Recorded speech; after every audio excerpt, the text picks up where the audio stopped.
BrickFair 2022 in Virginia, and this is Stefan. Good to see you. Hey, it's nice to see you too. It's a pleasure. Can you hold the mic just for a sec? Yeah, I will be happy to. There's something wrong. I charge pretty high for this kind of thing. There's something. Oh, now it's much better. Yeah, Stefan, a huge improvement in my opinion. so you brought something amazing here. This is a giant model. You built it together with some friends. How many people have been involved here?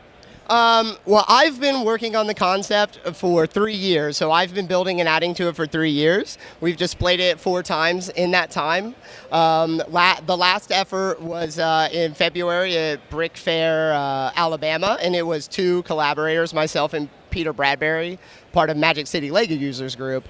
After that, word got around that I was bringing it to Virginia, and some guys reached out to me, or I reached out to some guys who, whose mocking skills I have a lot of respect for, and got some collaborators. So this is an 11-man effort. I've designed the concept and the infrastructure, the base, Monorail, and a lot of the buildings. But the modular system and how it's designed, it was awesome to have some new collaborators and achieve what we have here today. I couldn't have achieved this, which is getting pretty close to what I've envisioned, and having them to help with achieve that vision and share in the success of it has been great. So 11 of us.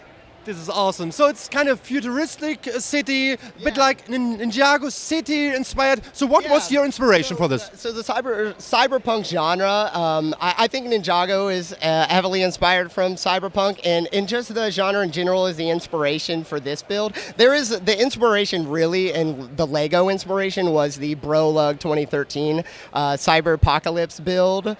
Heavily inspired this build. But from pop culture, anything cyberpunk. So Blade Runner, Akira is a huge inspiration for me. Fifth Element, a lot of the public mentioned today. Judge Dredd, we got from a bunch of the public today. So those like iconic cyberpunk films are the inspiration for the build. Although they aren't referenced directly in our build, the concept is our own and the setting is our own. But there's subtle references to those things kind of hidden within the build. Fifth Element, such an awesome movie. Exactly. So you have to tell me, is here some color missing? Is there a color missing? Man, I don't know. We've got Scala, Duplo, Clickets.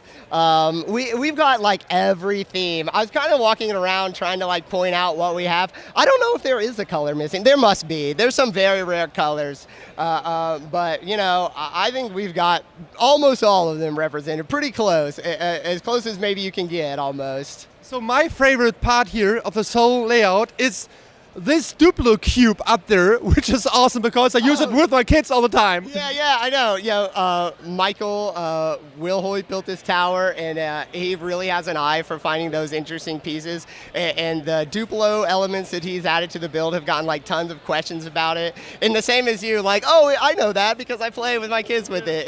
It's kind of wild how it can fit with a 2-year playing on the floor, but it also can jump on this cyberpunk monster here. And tell us about the lighting, which is always something special because there is no official product anymore from Lego, so a lot of lighting here. Yeah, so I learned how to work with electronics specifically so that I could custom build lighted elements for the display. So like the little vending machines and stuff that I've lit, the matrix walls that I'm sure you've seen, are all custom built. Now some of my collaborators, I guess, have incorporated some of the like aftermarket kits for lighting that they have done, but that's like a sort of obsession of mine, and it's become sort of a secondary hobby of mine to enhance my Lego is sort of working with electronics. So a lot of it's custom built and just interesting things we found online that just fit with the the vibe that we're trying to achieve. So we don't talk about money, we don't talk about how many bricks those are. No. I would say $40 and maybe 1,000 bricks. Just kidding. Yeah. I have 2 questions left here. What is your favorite part of the whole setup here? My favorite part of the whole setup, man, that is so tough. There are so many things in this build that I'm so proud of. I think that of the new additions from the previous iteration, I'm most proud of the monorail.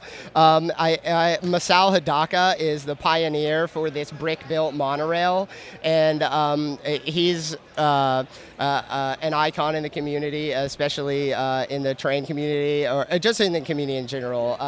And to have incorporated it, and him sharing details online, and it coming together so nice. I think that the monorail and incorporating it is my favorite new detail, because it's so hard to pick. Yeah. I met him in person, great builder also, like you. So, and my last question. I mean, this is so awesome. Please tell me. It absolutely is so awesome. It is. Just like me. You No, don't go on here. I have to ask, is this done, or will you please go on? We aren't even close to done. Y'all better buckle up, because it's going to get even crazier. So we will see you again. Absolutely, you will. My new friend here. That's right. Best friend, I think. Best friend, of course, yeah. Joshua, you're out of the game. Now I have a new best friend here. That's right. It was so good talking to you. It was a Come on pleasure in, talking to you. Joshua. So, and you will find a link to a very long 4-hour interview. You did? Yeah. It was a marathon. Worth it in the end, I think.